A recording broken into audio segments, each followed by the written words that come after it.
हाय, मैं geography Y Sharma. हम विश्व भूगोल के चैप्टर मानव भूगोल के बारे में एमसीक्यू कर रहे थे और उसमें 40 क्वेश्चन लगभग कर चुके थे। उसके आगे हम लोग कंटेंट पढ़ रहे थे, फिर उसके आगे क्वेश्चन हम लोग मानव भूगोल के करेंगे। तो आइए पढ़ते हैं। कह रहा है कि सांस्कृतिक नगर तीर्थ स्थान जैसे जेरूसलम, मक्का, जगन्नाथपुरी एवं बनारस आदि सांस्कृतिक नगर है, जैसे धार्मिक दृष्टिकोण से इनका बहुत महत्व है। स्वास्थ्य एवं मनोरंजन नगर में मियामी एवं पणजी है। औद्योगिक नगर में पिट्सबर्ग एवं जमशेदपुर है। खनन नगर में ब्रोकेन हिल एवं धनबाद है। परिवहन नगर में सिंगापुर एवं मुगलसराय है। ये कह रहा है कि रैखिक प्रतिरूप। 1 मिनट दोस्तों। तो देखते हैं कि रैखिक प्रतिरूप क्या होता है। Linear pattern. इस प्रकार की बस्तियों में मकानों, सड़कों, रेल लाइनों, नदियों, नहरों, घाटी के किनारे अथवा तटबंधों पर स्थित होते हैं। देखिए, सड़कों लीनियर का मतलब जो सीधा एक लाइन में एक रेखीय रूप से हो। आयताकार प्रतिरूप देखिए, करे ग्रामीण बस्तियों का यह प्रतिरूप समतल क्षेत्रों अथवा चौड़ी अंतरा पर्वतीय घाटियों में पाया जाता है। इसमें सड़कें आयताकार होती हैं जो एक दूसरे को समकोण पर काटती हैं। फिर वृत्ताकार प्रतिरूप को देखते हैं सर्कुलर पैटर्न में।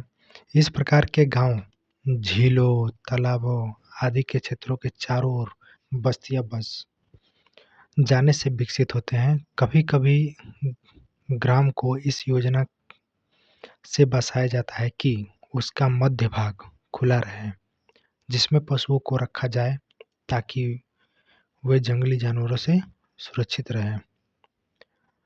फिर तारे के आकार का प्रतिरूप, स्टार लाइक पैटर्न, जहां कई मार्ग आकर एक स्थान पर मिलते हैं और उन मार्गों के सहारे मकान बन जाते हैं, वहां तारे के आकार की बस्तियां विकसित होती हैं। उसे ही स्टार आकार के प्रतिरूप कहते हैं। टी आकार के बारे में जानते हैं। टी आकार, वाई आकार, क्रॉस आकार के बारे में देखते हैं। टी के आकार की बस्तियां सड़क के तिराहे पर विकसित होती हैं, जबकि वाई आकार की बस्तियां उन क्षेत्रों में पाई जाती हैं जहां पर 2 मार्ग आकर तीसरे मार्ग से मिलते हैं। क्रॉस आकार की बस्तियां चौराहों पर प्रारंभित होती हैं, जहां चौराहे से चारों दिशाओं में बसाव आरंभ हो जाता है। देखिए, दोहरेग्राम क्या होता है। यदि नदी पर पुल या फेरी के दोनों ओर या किनारे पर इन बस्तियों का विस्तार होता है। दोहरेग्राम नदी या पुल या फेरी के दोनों ओर या किनारों पर इन बस्तियों का विस्तार ही हमारा क्या कहलाता है, दोहरेग्राम कहलाता है। देखिए, ये रेखीय प्रतिरूप का है चित्र, ये चौक प्रतिरूप का चित्र है, ये तारे के आकार का प्रतिरूप है, तारे के जैसे दिखाई दे रहा है। चौक 4 रास्तों की तरह दिखाई दे रहा है, ये रेखीय लीनियर दिखाई दे रहा है। इसके अगल बगल गांव है।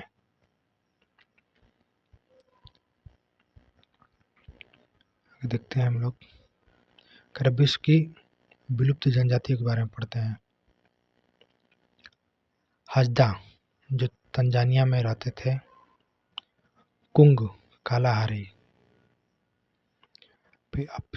अपाचे ओक्लाहोमा मैदान जो यूएसए में है, यनुमनी ब्राजील व वेनेजुएला की सीमा पर है, यूका गिर साइबेरिया के क्षेत्र पर,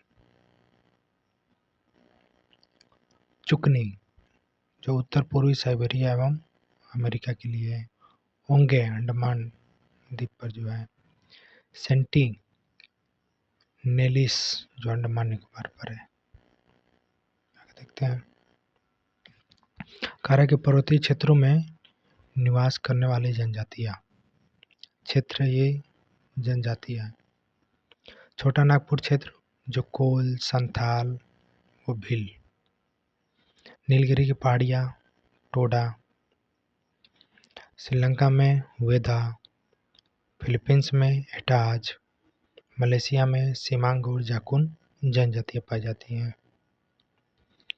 फिर वेल्स तथा कॉर्नवाल में वेल्स जनजातियाँ पाई जाती हैं। स्कॉटलैंड में हाईलैंडर जनजातियाँ पाई जाती हैं। चेक एवं स्लोवाक में स्लोवाक जनजातियाँ पाई जाती हैं।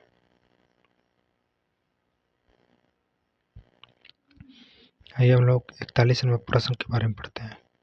40 हो गया था, 41 से शुरू करते हैं। मानव भूगोल का है। कह कि निम्नलिखित में से कौन सा सही नहीं है।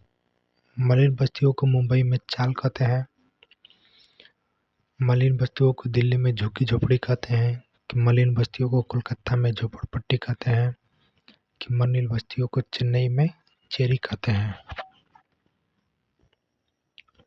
तो मलिन बस्तियों को कोलकाता में झोपड़पट्टी कहते हैं, ये गलत है। कह रहा है कि ग्रामीण अधिवासों में किस प्रकार के व्यवसायों की प्रधानता रहता है। प्राथमिक, द्वितीयक, तृतीयक, चतुर्थ। तो ग्रामीण व्यक्ति सबसे अधिक प्राथमिक कार्य जैसे कृषि करते हैं, दूध का व्यापार करते हैं और मत्स्य पालन करते हैं। बुशमैन रहते हैं सहारा मरुस्थल में, कालाहारी रेगिस्तान में, गोबी मरुस्थल में, थार मरुस्थल में। तो बुश हमारा कालाहारी रेगिस्तान में पाए जाते हैं। पिकायल नामक नाव कौन प्रयोग करता है। योकागिर करते हैं, कि समोएट्स कहते हैं, कि बुशमैन करते हैं, एक्सिमो कहते हैं। ये उल्टा नाव होता है, कायल नाव। फिर कह रहा है कि भूगोल वेदों के नाम दिया है और राष्ट्रीयता, माने किस देश से हैं, कौन से भूगोल वेद कहाँ के हैं। तो देखते हैं, इसके कोड दिया हुआ है। तो रेड जेल हमारा जर्मनी का है। सैंपल हमारा संयुक्त राज्य अमेरिका का है। सैंपल एक फीमेल थी, सैंपल। फिर stump, Dudley stump great Britain के थे। ब्लास भाई फ्रांस के थे। तो रेड जेल कहाँ के, जर्मनी के थे। सैंपल कहाँ की थी, संयुक्त राज्य अमेरिका की। डडले स्टम्प ग्रेट ब्रिटेन के थे, ब्लास फ्रांस के थे। कह रहा है कि किसी झील के चारों ओर बसा गांव किस प्रतिरूप में आएगा। आर्य में, कि निहारिका में, कि नाभिकीय में, कि तारा में। बताइए। अभी हम लोग आगे पढ़े हैं कि जब झील के किनारे जब कोई गांव बसा होता है वो नाभिक के रूप में होता है। नदियों के डेल्टाओं के सहारे अधिवास किस प्रतिरूप के होते हैं। और ये प्रतिरूप के, कि तारा प्रतिरूप के, कि पंखा प्रतिरूप के, कि अनियमित प्रतिरूप के। तो ये पंखा प्रतिरूप के होते हैं। विश्व नगरी या मेगालोपोलिस शब्द का प्रयोग किसने किया। पर्टेगिटीज ने किया, कि वेगनर ने किया, टांसलर ने, जीन गोटमैन ने किया मेगापोलिस शब्द का प्रयोग। निम्नलिखित में से कौन सा युग सुमेलित नहीं है। सिमांग कांगो, कि सवाई पूर्वी अफ्रीका में है, कि बद्दू केन्या में है, कि सकाई जापान में है। तो मसाई पूर्वी अफ्रीका में है, ये सही है, ये सभी गलत है। करा कि मानव भूगोल के सिद्धांत किसने दिया भाई। सैंपल ने दी थी, कि फेडरिक ने दिया था, कि ग्रिफिथ टेलर ने, कि एल्सबर्ट हंटिंगटन ने मानव भूगोल के सिद्धांत के बारे में दिया था। एस्किमो के घर को क्या कहते हैं। तो इग्लू कहते हैं भाइयों। मसाई आदिम जाति का मूल निवास क्या है। मलाया प्रायद्वीप का मध्यवर्ती भाग है कि मध्य एशिया का किर्गिजिया पठार है कि सऊदी अरब का मरुस्थल है, ये पूर्वी अफ्रीका का सवाना क्षेत्र। मानव एवं यातायात नियंत्रक के समान है, जो प्रगति की गति को बदल सकता है, बल्कि दिशा को नहीं बदल सकता है।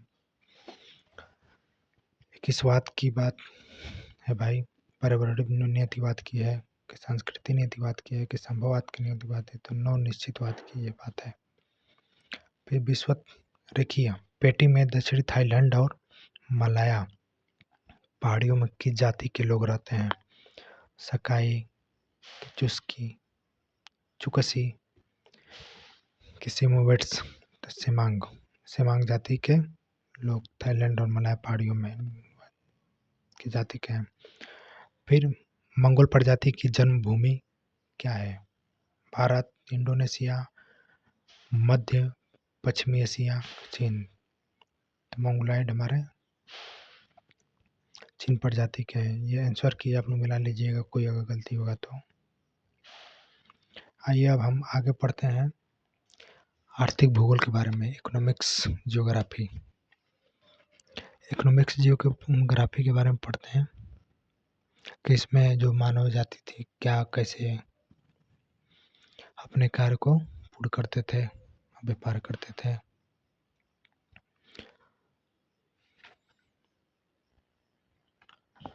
प्रश्न है कि दक्षिणी अमेरिका के मोड़दार पहाड़ का उदाहरण दीजिए। रॉकी पर्वत है कि एंडीज पर्वत है कि अल्पस पर्वत है कि अल्पेशियन पर्वत है? तो एंडीज पर्वत हमारा कौन सा है? मुर्दार पर्वत। मुर्दार मतलब वलिद पर्वत। मैं आपको बताऊं कि URA हिमालय, एक ट्रिक बताया था, URA हिमालय, यू से उराल पर्वत, यू से उराल पर्वत, आर से राकी पर्वत, ए से अल्पस पर्वत, एच से हिमालय पर्वत, URA हिमालय। फिर कह रहा है कि स्वान परियोजना की एक परियोजना थी, सियाल थी कि हालबू थी कि साओ पोलो थी? तो मिशन हमारा आसवान परियोजना की एक परियोजना थी। कांगो और अमेजन बेसिन स्थित है गर्म उत्तर प्रदेश में कि भूमध्य सागरीय प्रदेश में कि शीत उत्तर प्रदेश में? थी भूमध्य सागरीय प्रदेश में कांगो और अमेजन बेसिन स्थित है। हजारों जिले की भूमि किस देश को कहते हैं? तो फिनलैंड को कहते हैं, आपको पता होगा। मलेशिया प्रसिद्ध है कपास की कृषि के लिए कि गेहूं की कृषि के लिए कि चाय की कृषि के लिए? तो ये रबड़ की बागवानी के लिए मलेशिया प्रसिद्ध है। कार्य की नदी तटीय नगरों एवं उनकी नदियों का गलत जुड़ा है, कौन सा गलत है? लंदन टेम्स नदी है, पेरिस सीन, न्यूयॉर्क मिसिसिपी नदी, दिल्ली यमुना। तो दिल्ली यमुना सही है, पेरिस भी नहीं सही है, लंदन भी सही है। तो इसमें पूछा है कि गलत जुड़ा कौन है, तो ऑप्शन सी गलत है।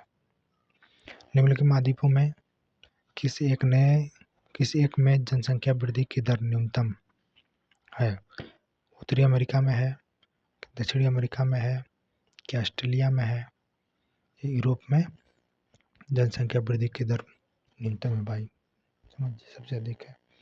कह रहा है कि विश्व की लगभग कितनी, यूरोप में कम है भाई, न्यूनतम है। कह रहा है 8वां नंबर कि विश्व की लगभग कितनी प्रतिशत जनसंख्या एशिया में निवास करती है? कि एशिया में विश्व की, तो एशिया तो समझिए कि मतलब चीन भारत दोनों एक ही में आज सबसे ज़्यादा जनसंख्या यहीं पर है। तो कितना है? तो सबसे ज़्यादा 60%, 100% में से 60% हमारा एशिया में ही है। और न्यूनतम कहाँ है? तो यूरोप में। कह रहा कि क्षेत्र के आधार पर विश्व का लघुत्तम देश ग्रेनाडा है कि माल्टा है कि मोनाको है? तो वेटिकन सिटी हमारा क्षेत्रफल के आधार पर विश्व का लघुत्तम देश है। विश्व में सबसे बड़ी खाड़ी कौन है? कैवे की खाड़ी है कि हॉर्मुज की जलडमरू मध्य है कि पर्शियन की खाड़ी? तो मैक्सिको की खाड़ी सबसे बड़ी खाड़ी है। फिर कह रहा है कि रोडेशिया का नया नाम, रोडेशिया का नया नाम क्या है? जायर है कि तंजानिया कि मारिटेनिया? तो जिम्बाब्वे रोडेशिया का नया नाम है। कुछ टॉपिक वर्ड पढ़ते हैं, महत्वपूर्ण टॉपिक। मध्य एशिया में स्थित पामीर घाट को विश्व की छत कहते हैं।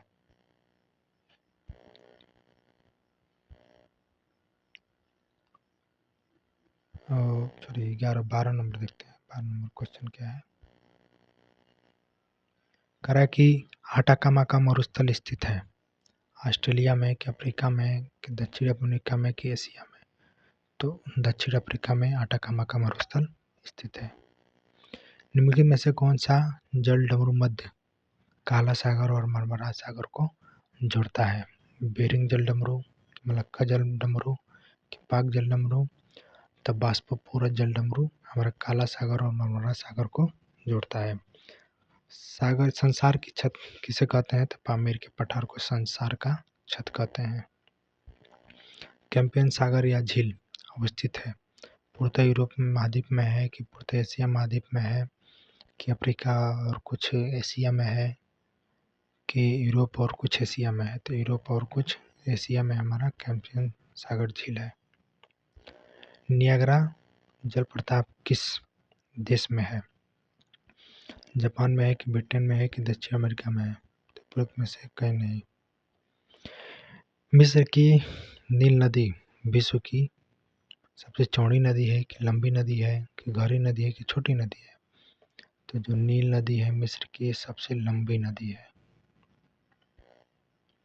फिर कह रहा है कि पेरिस किस नदी के किनारे अवस्थित है? ओटावा की सीन की राइन? तो सीन। आपको याद है कि पेरिस में सबसे अच्छा सीन है, ऐसे याद रखिएगा। निम्नलिखित देश और राजधानी में कौन सा युग्म गलत है? करा कि चेको स्लोवाकिया प्राग इसकी राजधानी है कि डेनमार्क की कोपेनहेगन राजधानी है कि इथियोपिया की सुवा राजधानी है कि कोरिया की प्योंगयांग है? तो गलत कौन सा कह रहा है? तो गलत इथियोपिया की सुवा राजधानी नहीं है, ये गलत है। ये आंसर शीट है, मिला लीजिएगा आप लोग। ये टॉपिक के बारे में पढ़ते हैं।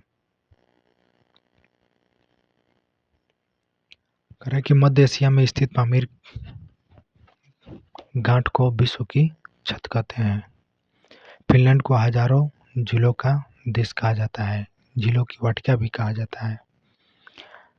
उत्तरी अमेरिका अब सबसे अधिक पाया जाता है झील, इसलिए उत्तरी अमेरिका को नई दुनिया के देश की संज्ञा दी जाती है। उत्तरी अमेरिका को नई दुनिया की संज्ञा देश की संज्ञा दी जाती है।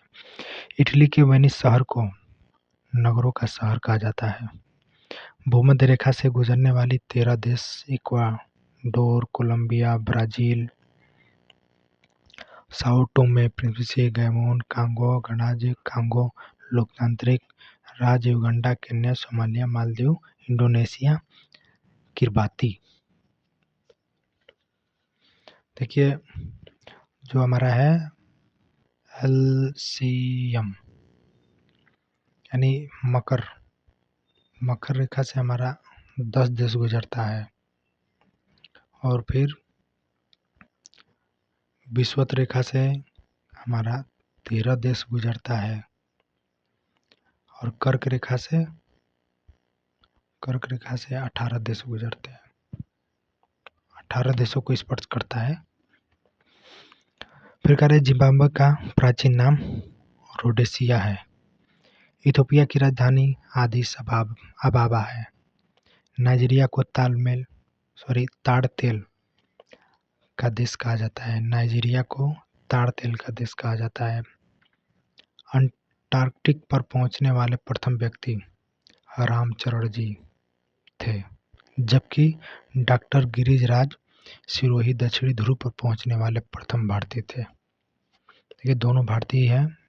सबसे पहले अंटार्कटिका पर पहुंचने वाले भारतीय रामचरण हैं, जबकि डॉक्टर गिरीश सिरोही जो दक्षिणी ध्रुव पर पहुंचने वाले हैं।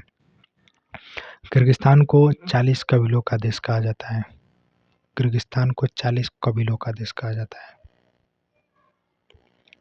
आगे कह रहा है कि कर्क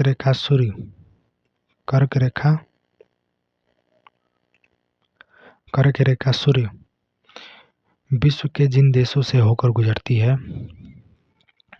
हवाई द्वीप, बहमास, मारितानिया, अल्जीरिया, लीबिया, मिस्र, भारत, म्यांमार, ओमान, एस्किमो, माली, नाइजर, चाड, सऊदी अरब, संयुक्त राज्य अमीरात, बांग्लादेश, चीन एवं ताइवान से कर्क रेखा गुजरती है। तो पता है ना, कर्क रेखा 18 देशों से होकर गुजरती है। फिर कह रहे मकर रेखा विश्व के जिन देशों से होकर गुजरती है, कौन कौन है? तो मकर रेखा से कितने देश गुजरते हैं? 10। Brazil, Paraguay, Argentina, Chile, France, Botswana, Australia, Madagascar, Mozambique, दक्षिण अफ्रीका, टोंगा, नामीबिया।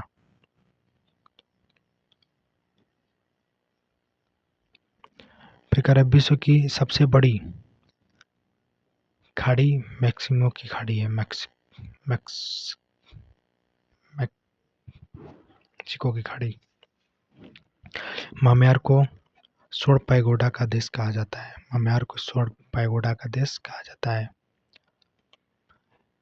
थोड़ा मेरा तबीयत नासाज है, लेकिन आप लोग कंप्रोमाइज़ कीजिएगा दोस्तों।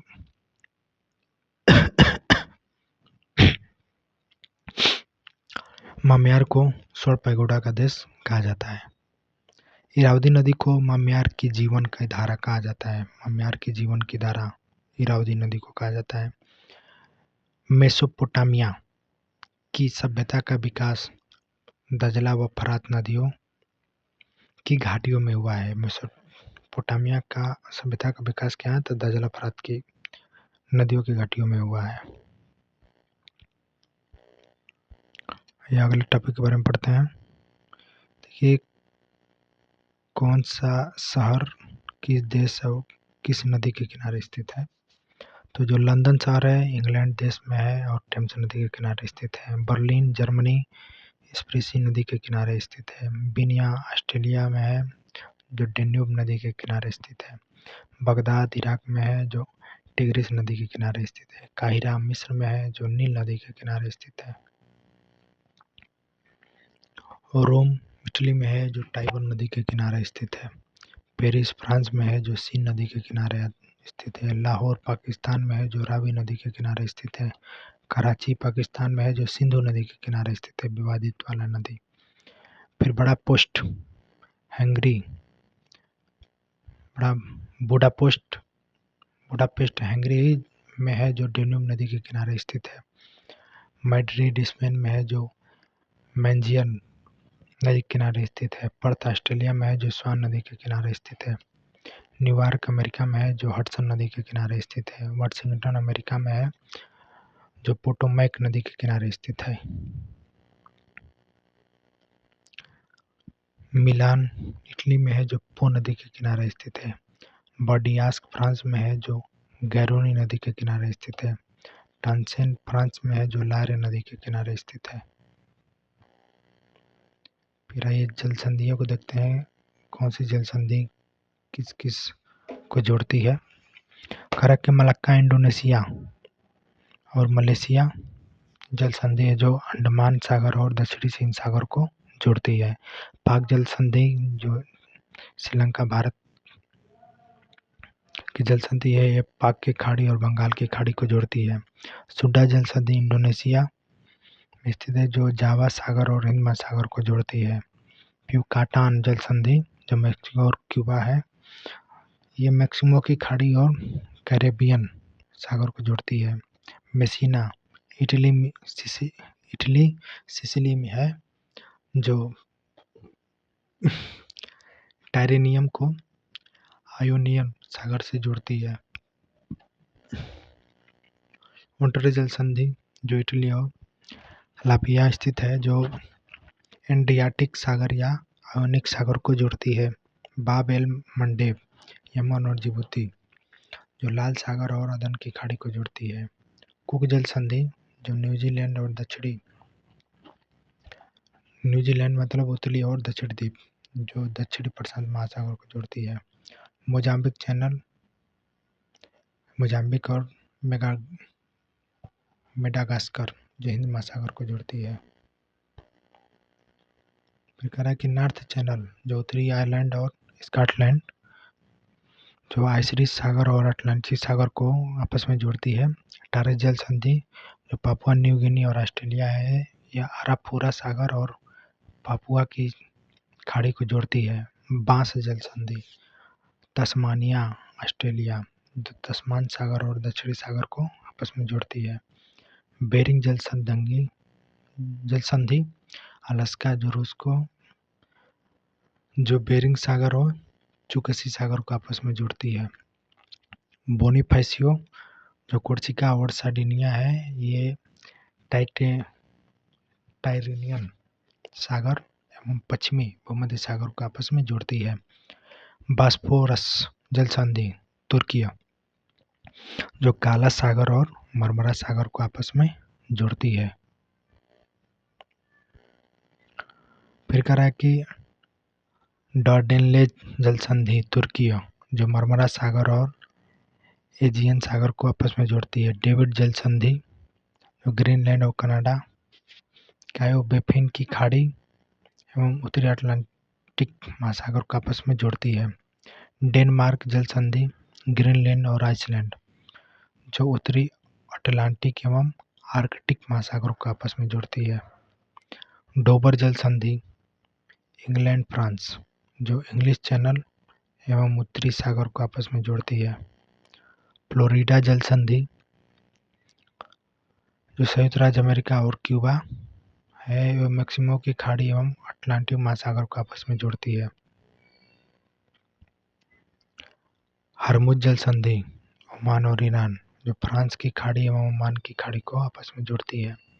हडसन जल संधि कनाडा जो हडसन की खाड़ी एवं अटलांटिक महासागर को आपस में जोड़ती है। जिब्राल्टर जल संधि स्पेन और मोरक्को जो भूमध्य सागर एवं अटलांटिक महासागर को आपस में जोड़ती है। मैगलन जल संधि जो दक्षिणी अमेरिका चिली जो प्रशांत महासागर और दक्षिणी अटलांटिक महासागर को आपस में जोड़ती है। मक्का-इसार जल संधि इंडोनेशिया जो जावा सागर और सेलिबिस सागर को आपस में जोड़ती है। सुगारू जल संधि जापान यानी होक्काइडो एवं होन्शु द्वीप जो जापान सागर एवं प्रशांत महासागर को आपस में जोड़ती है। ततरी जल संधि रूस पूर्वी रूस एवं सखालिन द्वीप जो जापान सागर एवं ओखोटस्क सागर को आपस में जोड़ती है। फोवेक्स जल संधि जो न्यूजीलैंड यानी दक्षिण द्वीप एवं स्टीवार्ट द्वीप जो दक्षिणी प्रशांत महासागर को आपस में जोड़ती है। फार्मोसा जल संधि चीन और ताइवान जो दक्षिणी चीन सागर एवं पूर्वी चीन सागर को आपस में जोड़ती है। तो ये हमारा इतना टॉपिक रहा।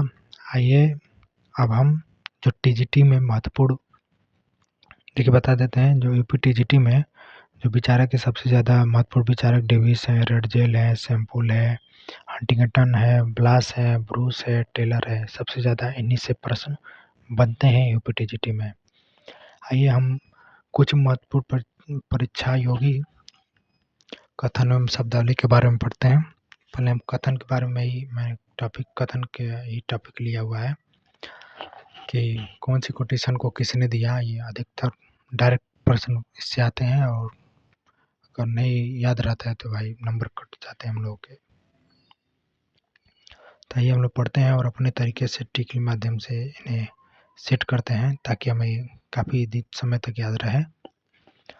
कह रहा है कि परिवर्तन प्रकृति का नियम है। किसने बोला था? तो ब्रूस ने बोला था। मानव पृथ्वी तल की उपज है। किसने बोला था? तो सैंपल ने बोला था। सिंपल बात है भाई, मानव पृथ्वी तल की उपज है, इसे याद रखिएगा। मानवीय क्रियाएं अनुकूलित हैं और कभी कभी जीव भौतिकी वातावरण से निर्धारित होती है। इस संभववाद का विचार है। जलवायु मानव संस्कृति का कारक और घोतक है, हंटिंगटन ने बताया था। सर्वत्र संभावनाएं हैं, कहीं कोई अनिवार्यता नहीं। मानव न केवल संभावनाओं का स्वामी है बल्कि उसके प्रयोगों का निर्णायक भी है। किसने बोला था? तो एल्फेब्रे ने बोला था। भूगोल पृथ्वी तल के विभिन्नतापूर्ण स्वरूप का यथार्थ क्रमबद्ध एवं तर्कसंगत विवरण एवं विवेचना करता है। किसने बताया था? रिचर्ड हॉटसन ने बताया था। फिर भूगोल का उद्देश्य पृथ्वी तल पर भौतिक और मानवीय संबंधों का अध्ययन करना है। किसने बताया था? हम्बोल्ट ने। कह रहा है कि भूगोल पृथ्वी तल क्षेत्र विश्लेषण विज्ञान है। किसने बताया था? रिचथोफेन ने बताया था।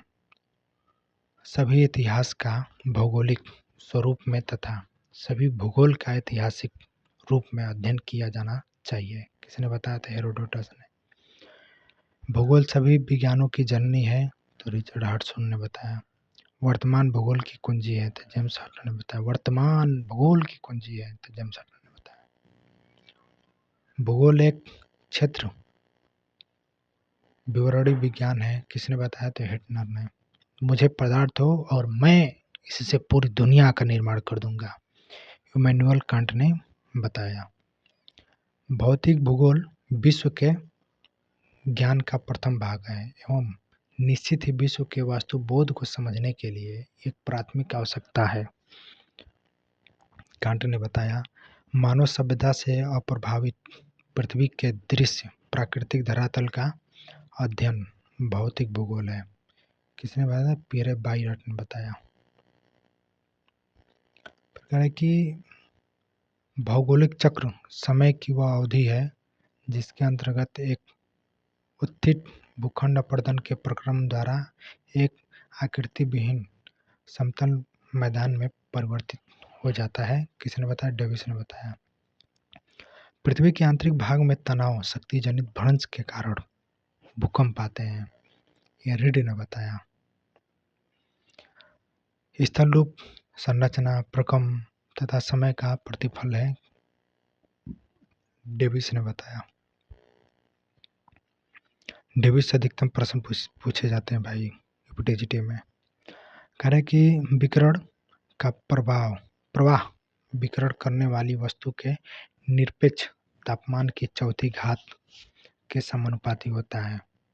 तो किसने बताया? तो बोल्ट-ज़मैन ने बताया। ये उनका नियम है।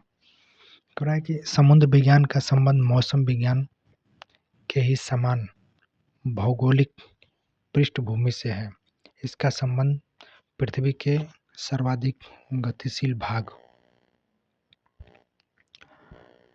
जलमंडल से है। इसके अंतर्गत ज्वार भाटा, धराव, महासागरीय जल के भौतिक गुणों के धर्मों, समुद्रों के तटों तथा महासागरों के नितल के उच्चावच समुद्रों के जल में पाए जाने वाले जीवों तथा उनके प्रादेशिक वितरण आदि का अध्ययन किया जाता है। ये फ्रीमैन ने बताया। मैंने पूरा फ्री होकर के इस बात को इन्होंने कहा।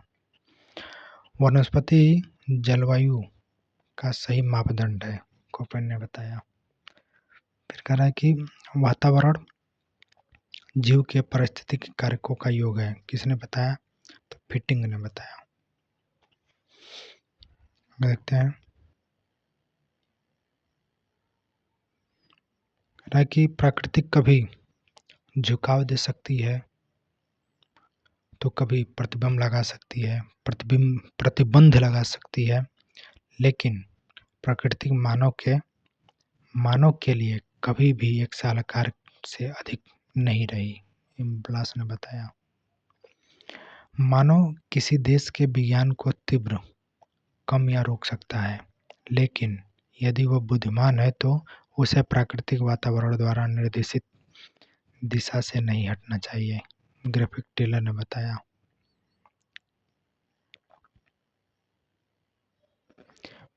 फिर कह रहा है कि सांस्कृतिक मनुष्य के जीवन यापन की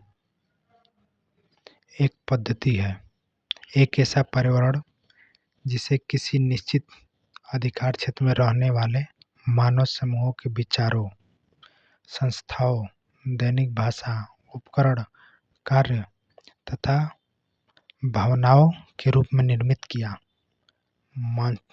मॉन्टेस्क्यू ने बताया।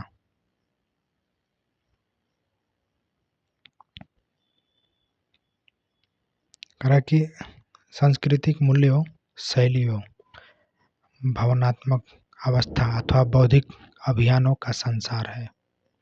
इसलिए सांस्कृतिक सभ्यता का अगला चरण है जो हमारे रहने, सोचने के तरीकों, कार्यकलापों, कला, साहित्य, धर्म, मनोरंजन एवं आनंद में हमारे चरण की अभिव्यक्ति है। किसने बताया? माइक कैरोट पेज ने बताया था। मानव ने अपने सामंजस्य में प्रकृति के द्वारा निर्धारित की गई सीमाओं को एक पद और आगे बढ़ा दिया है। ग्रिफिथ टेलर ने बताया। अरे भूदृश्य के परिमार्जक में मनुष्य अंतिम कारक है, सावर ने बताया। फिर अगला पॉइंट कर रहा है कि मानव भूगोल बेचैन मानव और अस्थिर पृथ्वी के बदलते संबंधों का अध्ययन है। सैंपल बताती हैं। मानव भूगोल कौन, कहाँ, क्या, पता है और कैसे का अध्ययन करता है। बहुत ही चर्चित है। स्मिथ ने बताया कि आर्थिक भूगोल के अंतर्गत इस बात का अध्ययन किया जाता है कि विभिन्न स्थानों पर मानव अपनी प्राकृतिक परिस्थितियों की विभिन्नता के साथ किस प्रकार संतुलन स्थापित करता है। ग्रीक ने बताया। प्रकार की आर्थिक भूगोल भूतल पर संपत्ति का उत्पादन, विनिमय और उपभोग के संबंधित मानवीय कार्यकलापों की क्षेत्रीय विभिन्नताओं का अध्ययन है। किसने बताया? तो अलेक्जेंडर ने बताया। प्राकृतिक संसाधन वे हैं जो प्राकृतिक द्वारा दिए गए हैं तथा जो मनुष्य हेतु उपयोगी है। किसने बताया? तो मैकलान ने बताया। फिर आगे करा कि प्राकृतिक वे लक्षण जो मानव की आवश्यकताओं की पूर्ति करने की क्षमता रखते हैं तथा जिन्हें मानव ने अपने सामर्थ्य एवं इच्छाओं के द्वारा उपयोग के लिए बनाया है, संसाधन कहलाते हैं। अर्थात संसाधन होते नहीं, वे मानवीय संबंधता से बनते हैं। कितने जिम्मरमैन ने बताया। मानव की सेवा में पर्यावरण की क्रियाशीलता ही संसाधन है। किसने बताया? था स्मिथ और फिलिप्स ने बताया। फिर क्या? प्रादेशिक भूगोल क्षेत्रों का उनकी विशिष्टताओं को स्पष्ट करते हुए वैज्ञानिक अध्ययन होता है। यह क्षेत्रीय विभिन्नताओं का विश्लेषण करता है जिसमें किसी विशेष स्थान की विशिष्ट दशा को स्पष्ट किया जाता है। रिटर ने बताया। प्रदेश एक ऐसा भूभाग है जिसकी सीमांतगत अनेक प्रतिकूल लक्षण वाली वस्तुएं किसी दैविक कारण से एक साथ रहने लगी हों तथा कालांतर में यह अस्तित्व के ढांचे में एक दूसरे के साथ समन्वय स्थापित कर ली हों। किसने बताया? ब्लास ने। फिर एक प्रदेश वह भौतिक इकाई है जिसमें भूमि, जल, वायु, पशु, पेड़ पौधे, मनुष्य क्षेत्रीय स्तर पर परस्पर इतने घनिष्ठ हैं और विशेष संबंध में संयुक्त हो गए हैं कि उनमें संपूर्ण की विलगता तथा अनूठी पहचान बन गई है। किसने बताया? तो हर्टफर्ड ने बताया।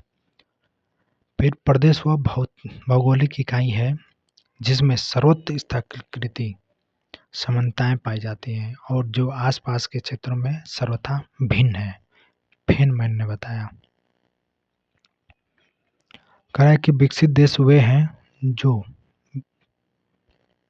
विकसित देश की तुलना में अपनी जनसंख्या संसाधनों की तुलना में पूंजी की दृष्टि से कम साधन संपन्न है। नर्क्स ने बताया। प्रादेशिक भूगोल भूगोल का क्रोध है। ब्लांच कहते हैं यह प्रादेशिक भूगोल की अधिक विश्वसनीय व्याख्या मानवीय एवं गैर मानवीय पक्षों के क्रमबद्ध अध्ययन से ही पूरी की जा सकती है। रेडजेल ने बताया। भूगोल में तत्वों तथा क्षेत्रों का अध्ययन समान रूप से आवश्यकता एवं महत्वपूर्ण है। रिस्थोपेन ने बताया। हालांकि है कि देखिए स्ट्रैबो क्या बोलते हैं कि भूगोलवेत्ता का प्रमुख कार्य समस्त निवासित विश्व के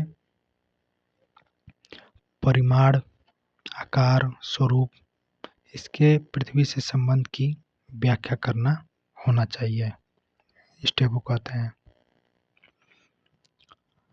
फिर कहते हैं कि भूगोल पृथ्वी का क्षेत्रीय विज्ञान है जिसमें क्षेत्रों का अध्ययन नहीं, उनकी विभिन्नता और स्थानिक संबंधों में प्रसंग होता है।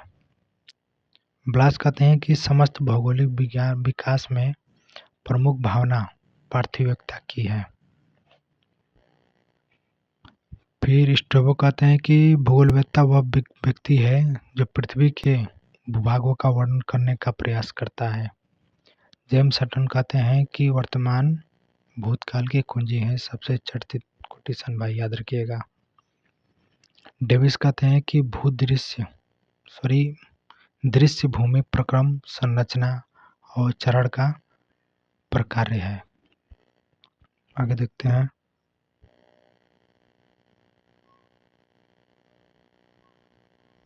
कह रहा है कि जनसंख्या की दृष्टि से किसी क्षेत्र में nth क्रम के शहर की जनसंख्या का आकार सबसे बड़े शहर का 1/nth होता है। जिफ ने बताया क्षेत्रीय आयोजन ऊपरी शहर क्षेत्र में गतिविधियों के क्रम में सामाजिक उद्देश्यों को तैयार और वर्गीकृत करने की प्रक्रिया है। देखिए मैं पहली बार पढ़ा रहा हूँ भाइयों, थोड़ा थोड़ा मिस्टेक हो जा रहा है तो आप लोग इसे कंप्रोमाइज़ कीजिएगा दोस्तों। तो वर्गीकृत करने की प्रक्रिया है, ये फ्राइडमैन ने बताया। मिडाल क्या बोलते हैं, कहते हैं कि कोई क्षेत्र गरीब है क्योंकि यह गरीब है। क्या बात है, कोई क्षेत्र गरीब है क्योंकि यह गरीब है, मिडाल भाई बताते हैं। फिर अगासिज क्या कहते हैं कि एक हिमयुग था जिसके दौरान उत्तरी यूरोप का अधिकांश भाग बर्फ की चादर से ढका था। फिर देखिए केटेन क्या बोलते हैं, केटेन कहते हैं कि पदार्थों अथवा ऊर्जा प्रारूपों की बहुत उपस्थिति जो अनिच्छापूर्वक उत्पन्न की गई हो, अपने उद्देश्यों से अधिक समय तक टिकी हो, दुर्घटना द्वारा बची हो अथवा अनदेखे प्रभाव से पूर्व हो, मात्रात्मक रूप में जो उसके स्वभाव को नुकसान देती हो या उसको सुरक्षित करती हो, केटेन ने बताया। फिर हेटनर कहते हैं कि भूगोल कोरोलॉजिकल साइंस है। भूगोल कोरोलॉजिकल साइंस है। फिर बर्टन क्या कहते हैं, ये कहते हैं कि मात्रात्मक क्रांति को भूगोल के उद्देश्यों अभिप्रायों के तीव्र परिवर्तन के रूप में वर्णन किया। फिर है कहा जाता है कि समस्त भूगोलीय प्रकृति का मुख्य विचार पार्थिविकता का है। कौन बोलते हैं, तो ब्लास बोलते हैं कि समस्त भूगोलीय प्रकृति का मुख्य विचार पार्थिविकता का है।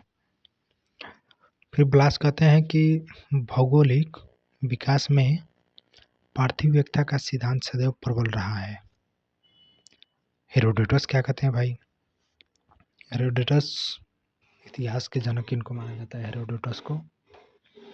और मिस्र नील नदी की खोज इन्होंने ही किया था।